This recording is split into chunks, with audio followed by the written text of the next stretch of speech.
अथर्ववेद में गायत्री मंत्र की स्तुति की गई है, जिसमें गायत्री को आयु, प्राण, शक्ति, कीर्ति मतलब प्रसिद्धि, धन बल और ब्रह्म तेज प्रदान करने वाला कहा गया है।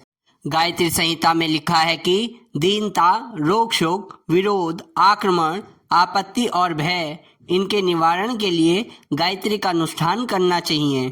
इस अनुष्ठान से वह स्थिति पैदा होती है जिससे समस्त मनोवांछित अभिलाषाएं यथा समय पूर्णता को प्राप्त होती है। इस अनुष्ठान से साधकों को संसार में चमत्कार से पूर्ण अनेक प्रकार की गुप्त आध्यात्मिक शक्तियां प्राप्त होती है। विधि व ध्यान पूर्वक गायत्री के 1.25 लाख मंत्रों का जप करना ही अनुष्ठान कहलाता है।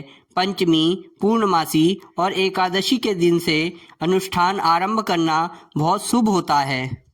40 दिन या 2 महीने में बिना नागा किए और नित्य समान संख्या में जप करता हुआ उस अनुष्ठान को पूर्ण करे।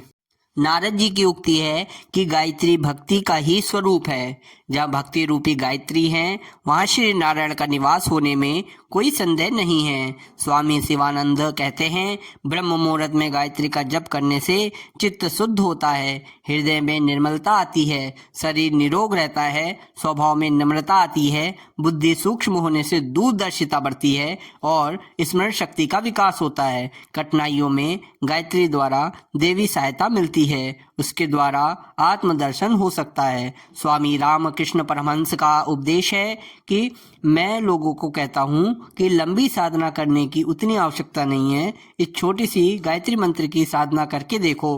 गायत्री का जप करने से बड़ी बड़ी सिद्धियां मिल सकती है। ये मंत्र छोटा है पर इसकी शक्ति बड़ी भारी है।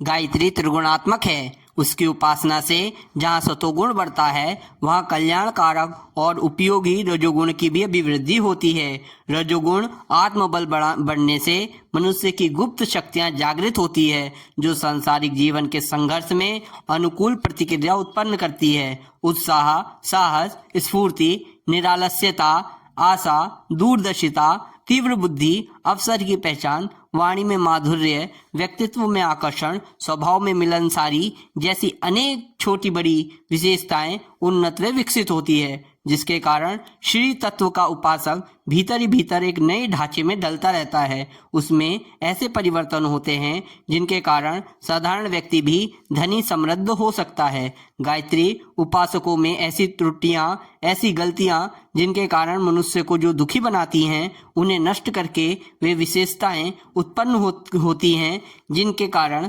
मनुष्य समृद्धि, संपन्नता और उन्नति की ओर अग्रसर होता है। गायत्री अपने साधकों की झोली में सोने की असरफियां नहीं उड़ेलती, यह ठीक है, पर यह भी ठीक है कि वह साधक में उन विशेषताओं को उत्पन्न करती है जिनके कारण वह अभावग्रस्त और दीनहीन नहीं रह सकता।